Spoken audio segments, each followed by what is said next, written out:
मेरे बच्चे, जिसने भी तुम्हारे साथ अन्याय किया, शारीरिक प्रताड़ना दी है, अब उसे मिलेगा भयंकर दर्द। तुम दूसरों के साथ कितना ही अच्छा व्यवहार क्यों न कर लो, परंतु जिसके मामे मेल होता है वह कभी अच्छी नित को नहीं देख पाता। वह सब ये सोचते हैं कि इस कार्य में भी तुम्हारा कोई हित छिपा होगा। वह तुम्हारे किया गए अच्छे कार्य के प्रति तुम्हारी अच्छी भावनाओं को पहचान ही नहीं पाते। तुम्हारे शत्रु की अन्य करने की सीमा बहुत ज्यादा ही बढ़ चुकी है और तुम भी अब उसके अन्य को बर्दाश्त करते करते थक चुके हो, मगर ये पीड़ा तुम्हें और बर्दाश्त करने की जरूर नहीं। अब इसका प्रतिकार किया जाएगा मेरे बच्चे।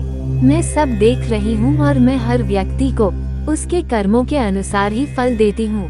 मेरे न्याय भीम में भले ही डर क्यों ना हो, परंतु मैं किसी को छोड़ती नहीं हूँ। मैं उन सभी पपिया को दंड अवश्य दूंगी। इंसान चाहे किसी के साथ कितना भी अन्य कर ले, लेकिन वह अपने कर्म फल से बैक नहीं सकता। तुम्हें वास धैर्य रखना की बहुत आवश्यकता है मेरे बच्चे। तुम बस अपने स्टार पर उग्र मत हो जाना और खुद से कोई गलत कम मत उठा लेना। यह ध्यान रखो कि अन्य के खिलाफ बोलने में कोई नहीं, परंतु खुद से कोई गलत कम उठाना ठीक नहीं मेरे बच्चे। अगर तुम अन्य के खिलाफ नहीं बोलते हो तो लोग तुम्हें कमजोर समझना लगता है और फिर मेरे साथ और अन्य करते, किंतु तुम्हें चिंता करने की आवश्यकता नहीं है मेरे बच्चे। तुम मेरे भक्ति हो और सभी दोस्तों से तुम्हारी रक्षा मैं स्वयं करूंगी मेरे बच्चे। मगर तुम मुझे एक वादा करो कि लोगों के अन्य से तुम डरोगे नहीं, बल्कि अन्य के खिलाफ आवाज उठाओगे और किसी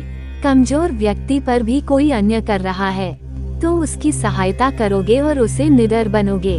तुम्हारा ऐसे में कल्याण अवश्य होगा मेरे बच्चे। मैं सदैव तुम्हारे साथ हूँ मेरे बच्चे। आज रात से ही उसके जान की शुरुआत होती है जी। काली भयानक रात ने आपको परेशान कर रखा था। आपकी बरसों की तपस्या को जो कठिनाई बांध कर राखी थी, उसे काली अंधेरी रात को तुम अलविदा खाने जा रहे हो। अब आप अपने जीवन में बड़े बदलाव की ओर आगे बढ़ रहे हो। वो बड़ा बदलाव आपके जीवन में प्रवेश करने जा रहा है। यदि आप अभी तक इस संदेश को देख रहे हैं तो आपको अगले 3 दोनों में धन की प्रताप होगी। इस संदेश को आप पढ़ रहे हैं, ये कोई संयुक्त नहीं है। मैंने स्वयं तुम्हें चुनाव है ताकि तुम्हें बता सकूं कि तुम अपने जीवन के एक नए चरण पर पहुंचने वाले हो। मैंने तुम्हारे लिए कुछ विशेष योजना बनाई है। इस योजना से तुम्हारे सपना पूरे हो जाएंगे मेरे बच्चे।